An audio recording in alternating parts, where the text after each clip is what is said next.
when something happens to you, you don't deny it, you defy it. And I was defiant that I'm going to beat this, I'm going to handle this. I said, I'm not rejecting myself anymore. Do you hear me? He said, Brownie, calm down. Listen to me, man. I'm not rejecting myself anymore. The key to being a loser. Yeah, very important. Is not loving and appreciating yourself. Top 10, I got a top 10. Got my motivation high for my top 10. Gotta learn from the wise women and men. All my life, like 9 and 9. For my top 10, top 10, 9 and 9. This one's for my top 10. Need motivation? Watch a top 10 with Believe Nation. Hey, it's Carmichael, and this channel was created to help you overcome the #1 challenge that is holding you back, a lack of belief in yourself. You watch these videos because you know there's something more inside you too. You have Michael Jordan level talent at something. So get ready to be fearless, get outside your comfort zone, and find your why with Les Brown and my take on his top 10 rules of success to give you the confidence, motivation, and belief that you need. Enjoy. Okay, let's kick it off with rule number 1. Don't discount yourself. And one of the things I say to people, don't discount yourself. I didn't do what I'm doing now for 14 years because I didn't believe being labeled educable mentally retarded, failing in the 5th grade, put back to the 4th grade, and no college education, that I can compete with people with PhDs and MBAs. And so for 14 years, a lot of people say they have no regrets. The biggest regret that I have, that I disapproved of myself for 14 years. And then, there's a coincidence, it's God's way of staying anonymous. I went to a training and a guy was speaking. And Mike Williams had already said, hey, Brownie, you know why you go see Zig Ziglar and Dr. Robert Schuller and Dr. Norman Vincent Peale, who wrote The Power of Positive Thinking? I said, because I like the message. He said, no. He said, you like to help people. That's in you. You're always holding court here at the radio station. And you got a funny laugh, man. I said, I do? He said, yes. And so he just kept saying that to me. And I was at an event, and a guy was speaking, and it just stopped like a spell came over him. He said, there's somebody here who should be doing this. He said, I do it because I make a lot of money. And he said, I love to make money. He said, but you want to change lives, and you can make money too, young man, young lady. And he said, you know who you are. And then he paused again. He said, the reason I'm standing up here holding this microphone and you are seated out there, I represent the thoughts you have rejected for yourself. That hit me right between the eyes. I began to cry. At that time, this is in 1980. Wow. I went outside. I called Mike Williams. The telephone call was a dime then. I said, Mike. He said, yes. I said, I'm not rejecting myself anymore. Do you hear me? He said, Brownie, calm down. Listen to me, man. I'm not rejecting myself anymore. Rule number 2, be fearless. Dr. Alfred Golson, who has since passed, was a very unusual guy. And he told me, he said, Mr. Brown, you have cancer. I said, can you give me a second opinion? He said, yes, and you're ugly too. I said, oh my God. So I didn't have a chance to have fear because, those 3 words, you have cancer, 3 of the most feared words in 7 different languages. I saw it as a fight. And from that time to this time, my PSA was 2,400. And that stands for prostate-specific antigen, and now it's below 0 and metastasized to 7 areas of my body, which was a good thing because 7 is my lucky number. Okay, so I never was fearful that I was going to die from it, and I think that I read something by Dr. Norman Cousins. He wrote a book called The Biology of Hope, and he talked about the fact that when something happens to you, you don't deny it, you defy it. And I was defiant that I'm going to beat this, I'm going to handle this, that there are people who many times when something happens to them, that they embrace it from a place of fear, and it takes them out. And L.C. Robinson said, things may happen to you and things may happen around you, but the most important things are the things that happen in you. And you have to stand up inside yourself and deal with it and handle it. Rule number 3, get outside your comfort zone. My mission in life has been, and still is to give people a vision of themselves beyond their mental conditioning and their circumstances, to let them know that they have greatness within them. But Han, greatness, it's not our destiny. It's a choice that you have to make every day. You have to put yourself in a state of perpetual discomfort in order to manifest your greatness. You've got to reach outside of your comfort zone. So every day I look forward to the opportunity to inspire people to reach higher, to understand and know that what they've done is only a tip of the iceberg of what's possible for them. Rule number 4, find your why. The key to being a loser. Yeah. Very important. Is not loving and appreciating yourself. Okay. And allowing what other people think of you become more important to you than what you think of yourself. Wow. It's a new advice. Great key. Yeah. That we were born to do something. You're here to do a work. The 2 most important moments in our lives, it's been said, the day that we're born and the day that we realize why we were born.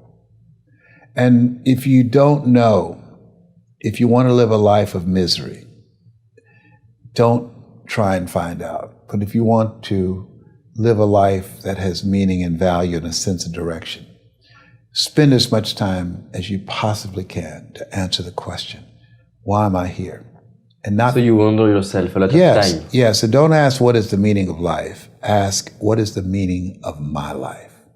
What am I supposed to do? What is this work that I was chosen, that God saw something in you, that you were chosen 1 out of 400 million sperm. He saw something in David. What was it that he saw? He saw something in Judah. He saw something in Les. There was something that caused us to be here. And I believe there's a work for us to do. That there's something that if we don't do it, that the world will be deprived. And finding out what that something is, that element, the element is when what you love to do and what you were born to do come together that will allow you to show up in life in a bigger way. Also, if you want to have more confidence, check out my 254 Confidence series. It's free. The link to join is in the description below. It's necessary that you hook up with some other energy that can take you to the next level. I hooked up with them. They said, let's go. I said, away we go. If you're going to compete today, that you look for ways to amaze your customers. Rule number 5, study your audience. I always do a needs assessment. When I'm training speakers, I tell them, don't assume you know. Each audience is a different type of personality. Each area of industry, if you want to go big, if you want to speak globally, you want to become an expert on the audience. You got to learn and you got to study them so that you can have the versatility and flexibility to speak to any type of audience with your story and be able to transform them individually and collectively. And that impact will drive your income and your requests. The average speaker get around 25 to 30 requests a year. I get over 3,000 because of using that principle. And many of the speakers that I've trained now, and some of them have passed me using the same technique and strategies and have made millions of dollars. Rule number 6, believe. How do you build that resilience? So maybe by the time you get to cancer, you've already done so much work. So I get maybe how that one you're protected by the mechanisms you've built. But in the beginning, how did you crawl out from under the labels that people were putting on you? The easiest thing I've done was to get out from under the labels and to live the life that I live. The most difficult thing I've ever done was to believe that I can do it. What's the difference? The difference is that when you don't know what's impacting you, and it's something that's holding you down and you're not aware of it. The great anthropologist Margaret Mead was in a restaurant in London, and a guy was serving her and said, "There are several Americans here tonight." And she said, is that right? Yeah. So let me know when you serve them dessert. I'll tell you exactly how many are here. He said, oh, you couldn't possibly. And so he came back and said, okay, I've done it. And she got up and she walked around and she came back and she said, there are around 25 here. And he looked at the roster. How did you know that? Say, in America, we eat differently from you when we eat a dessert. You eat it from the crust toward the tip. We eat it from the tip toward the crust. When you eat a slice of pie, how do you eat yours? Definitely, yeah, from the tip back to the crust, for sure. Yeah, okay, and so there are things that when you, in my situation, when you live in a dominant culture that is designed to destroy your sense of self and your belief in yourself, and you have to learn ways in which you can begin to connect with this power that you have within yourself to handle where you are. The key is to be constantly in a perpetual process of discovering the truth of who you are and fighting constantly to look for ways in which you can escape the inner conversation. I speak to audiences around the world, and I train speakers as well, and I tell them that when you speak, that there's an objective that you want to achieve when you speak to an audience, because how people live their lives is a result of the story they believe about themselves. So you as a speaker, when you speak in this program, when people see you, what you do is distract, dispute, and inspire. You distract people from their current story with your guests and the questions that you ask. Through the process of the ongoing questioning and the way in which they respond and the things they have learned, you dismantle their current belief system and inspire them to create a new chapter with their lives. And so, but that's an ongoing process of constantly interrupting that conversation, what psychologists call your self-explanatory style, because life is going to beat up on you in so many ways, and many things, they come back, negative thoughts and how you feel about yourself, they don't die. They come back once you stop doing the maintenance work on your mind. One, we have to believe in ourselves, and that's an ongoing process, engaging in things that will help us to believe in ourselves, because we are cultivated in a world where we're told more about our limitations rather than our potential. And so faith comes by hearing and hearing and hearing. And so we have to constantly go to seminars, go to workshops, listen to audio programs, and read books that will help to expand our vision of ourselves, of what's possible for us. Rule number 7, don't let yourself be distracted. In life, what we're doing right now, it is, to me, an experiment with life. There's so much noise in this world, and most people never achieve their goals because of the noise, because it is so distracting. One of my students, her name is Stacy N.C. Grant, and she wrote a book called Action, Action, Despite the Distractions. And so what most people do, they stop and they look around. The reason that Lot was saying, don't look back, is because you become paralyzed when you allow yourself to be distracted and seduced by the noise of life, that you have to discipline yourself. The road to life is straight and narrow, and few there be that find it, because few there be that are willing to focus their minds. Where focus goes, energy flows. Few there be that are willing to discipline themselves. And as a result, most people allow their dreams, their potential, their goals to be derailed because they take their eyes off of what it is that they're after. Rule number 8, take responsibility. Responsibility to me it's about understanding and knowing that you have the power to control your destiny, that it's about living your life from a place of creation, that most people go through life doing what I call living their lives as volunteer victims. When you take responsibility for your life, it's about knowing that you have to develop yourself, that you don't get in life what you want, you get in life what you are. You have to develop your mind, you have to develop your skills, you have to have a talent, ability that you are cultivating so that you can create value for the world with what it is you have, with your gift. Rule number 9, live a life that will outlive you. Just think about if you were an immigrant and you're watching television and you see people who can come from white cultures with no problems whatsoever, like the president's in-laws, but brown people coming from other countries, they're separated from their children and put in cages, and there's a silence. There's not millions of people protesting and saying, this is not who we are as a country. This is inhumane. I believe that all of us have a responsibility that we want to live a life that will outlive us. The work that you're doing. There are people that you will never meet, whose lives that you've transformed, that you're living a life that will outlive you. Just think about the fact that this program has given a lot of people hope, and there's hope in the future. It gives you power in the present. Every 40 seconds, someone commits suicide.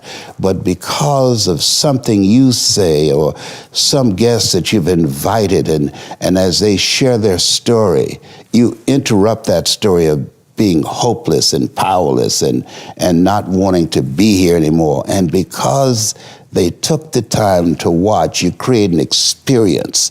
Oliver Wendell Holmes said that once a man or woman's mind has been expanded with an idea, concept, or experience, it can never be satisfied to going back to where it was. And so at the end of the program, at the end of one of your presentations, there are people who, because of you, their lives will be transformed, and they will become a pencil, as Mother Teresa would say, in the hand of God, and start writing a new chapter with their lives. And rule number 10, the last one before a very special bonus clip, is don't avoid the hard stuff. If you do what is hard, your life will be easy. But if you do what is easy. Your life will be hard. Uh-huh. Yes.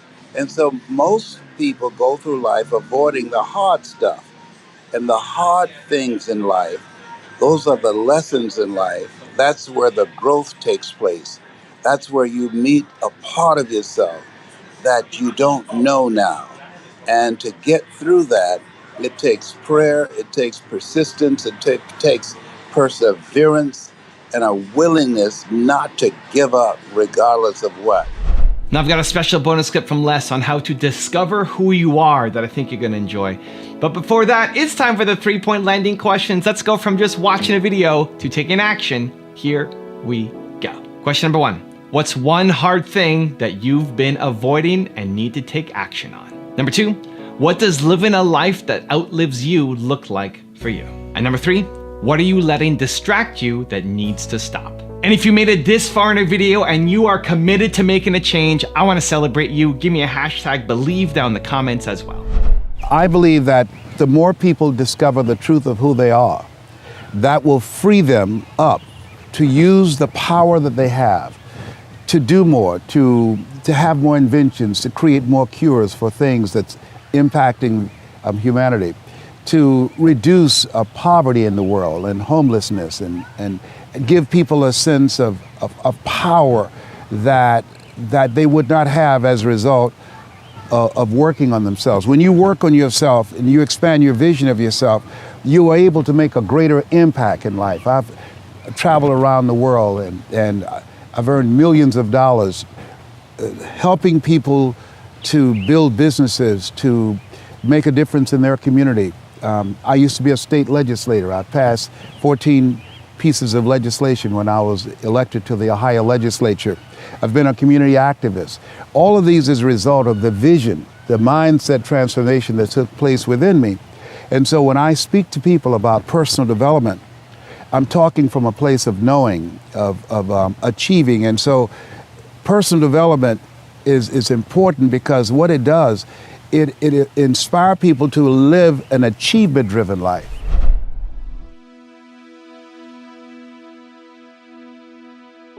If you want another awesome video in our Black Excellence series, check out the video right there next to me. I think you'll enjoy it. Continue to believe, and I'll see you there.